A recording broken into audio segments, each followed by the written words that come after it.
You can hear that, right? This is now day 34 of daily missile and drone strikes against Ukraine.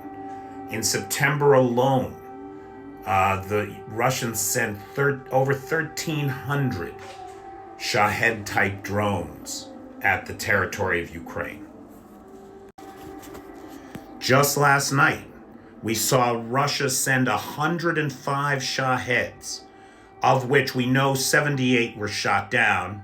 Great interception rate, nearly 80%. The remaining 27 or so, we did not get a report today of any drones lost to electronic warfare, though consistently that has been the case. So it's likely the interception rate is higher than the 80%.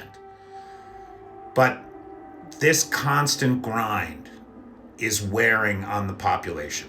There's no doubt about it. I feel it myself. Which is why I fell asleep last night before the live and did not get up for it. Sorry about that, everybody. This constant grinding attack is wearing everybody down.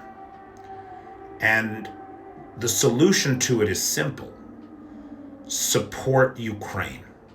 Give them what they need and take the restrictions off the long-range targeting of Russian military assets deep inside of Russia. Simple. Easy. Let's do it.